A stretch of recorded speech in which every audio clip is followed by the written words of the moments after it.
Death is an interesting topic when it comes to video games because death is often an inherent part of the gameplay experience.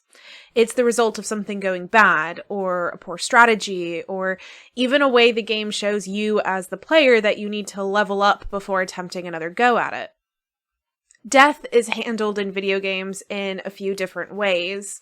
In games like Breath of the Wild, for instance, death is a consequence which restarts the story. The story doesn't involve death, it's almost like a narrator messing up. Which, of course, is another way video games deal with death as part of storytelling. The experience of dying in video games and then being brought back to try again is an almost endless cycle, only broken when the player finally succeeds. So for some games, this process is built into the story itself. Dark Souls and Elden Ring, for example, take the idea of the endless cycle of death and rebirth to actually be a very core element of their game's world. And through the process of death and rebirth, the story of Dark Souls is told. The player's experiences are written into the script of the game. Cult of the Lamb takes a similar approach. So today, let's talk a bit about Cult of the Lamb and the way the process and considerations of death is both experienced by the player and written into the story and world of the game itself. In Cult of the Lamb, you play as, well, a lamb, who, after being sacrificed by the 4 bishops of the Old Faith, is brought back to life by the One Who Waits, under one condition. You start a cult in his honor.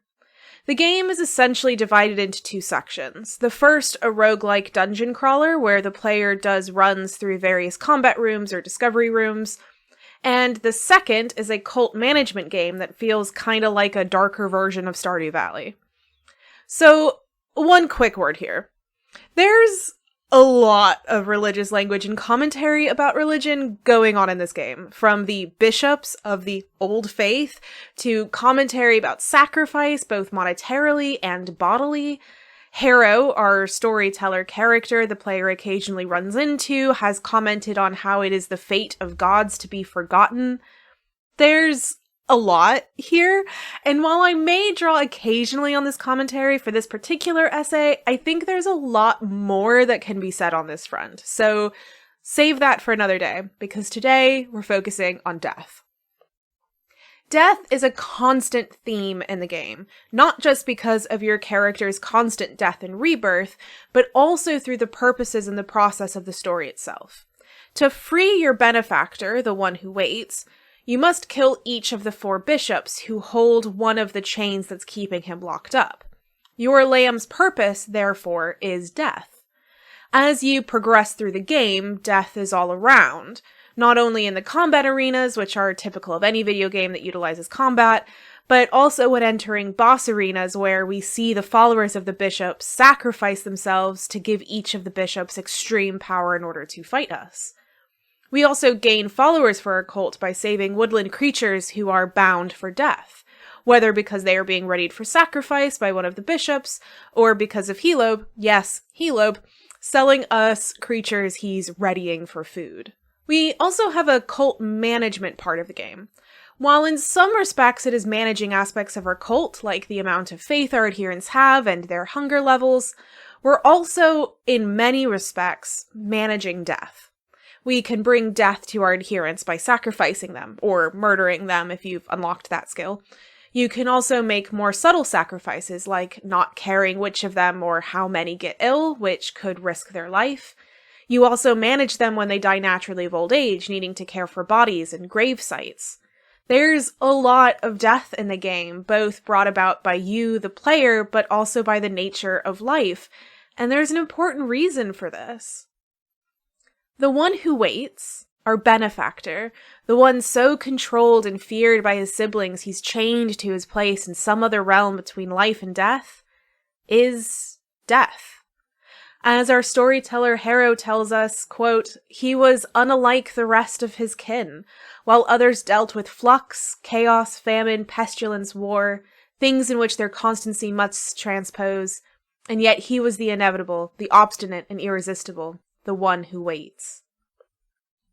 The other elements Harrow describes, chaos, famine, pestilence, war, are the areas of life associated with the 4 bishops and the 4 primary bosses.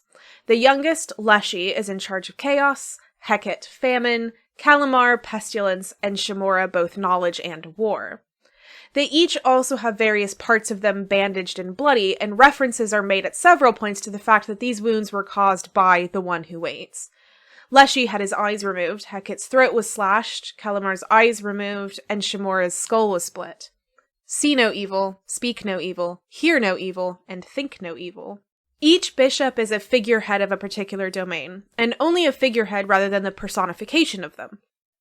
The death of Hecate does not mean that your cult is now magically unable to starve. The death of the figurehead of famine doesn't mean that famine doesn't exist anymore. There is simply no one in charge to control these elements and inflict them, or not inflict them, on others. The One Who Waits is associated with death from the very beginning of the game. When the lamb first appears before the One Who Waits, he directly says that the bishop sent the lamb to his quote-unquote domain.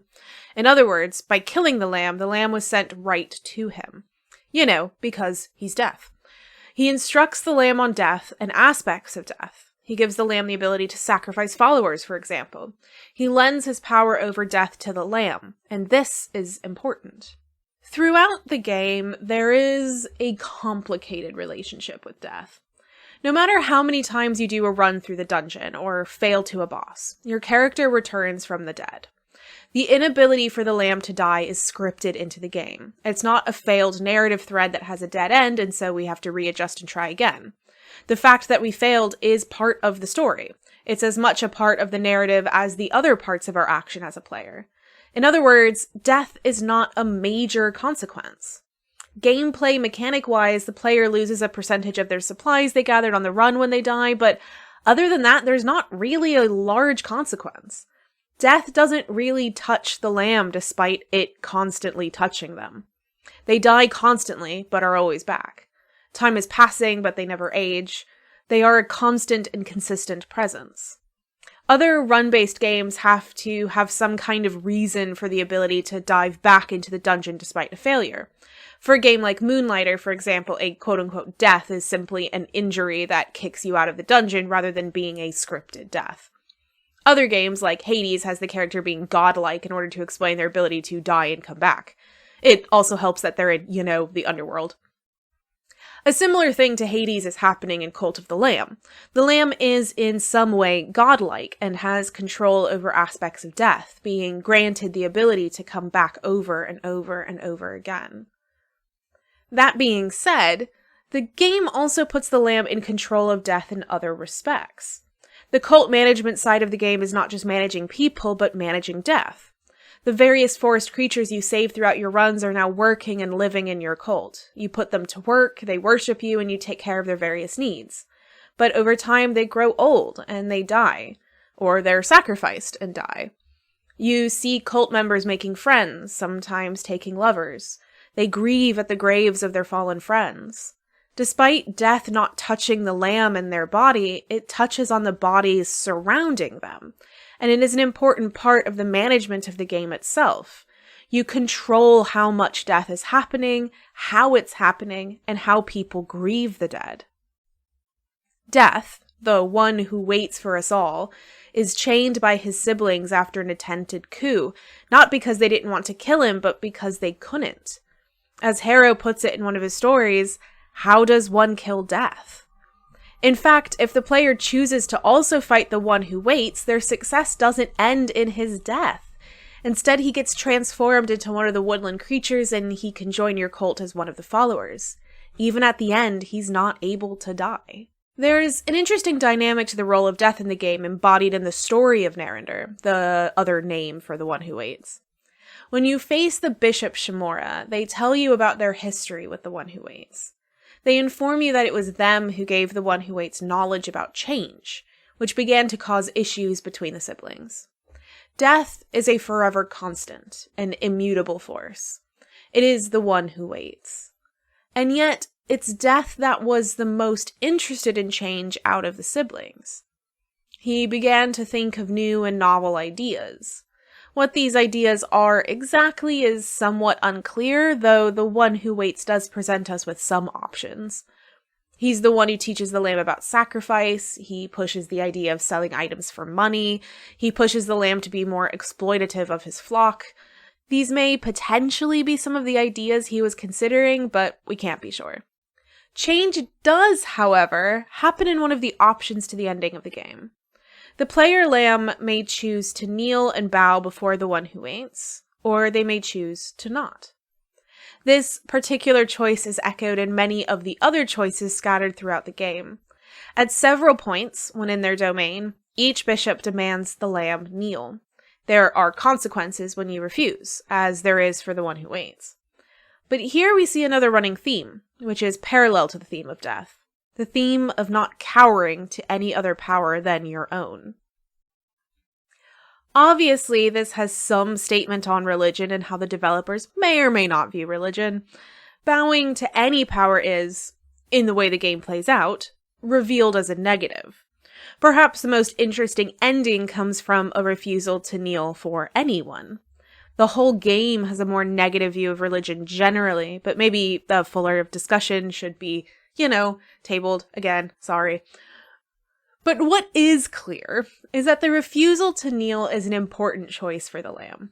And with the refusal comes another fundamental change, one that can touch on the unwavering world of death. The figurehead changes from the black, veiled, chained figure that towers over those who come to his domain, to the lamb, whose powers to choose who lives and who dies echoes power over death. Ultimately, however, the choice to not kneel is what triggers this change. The rest of the lamb's power comes from the symbol of the role of the figurehead, the red hat. Each of the bishops have their own hat to demonstrate their power, and the one who waits gives his hat to the lamb. It's through this power that the lamb continues to live despite both time and combat. But the power to refuse to kneel has nothing to do with the hat's power. Where the lamb thrives is in strength in the face of death. Not because of a crown, but because of a strength of will. This strength of will has the power to transform the world around us and gives us a new sense of what death is and what death can be.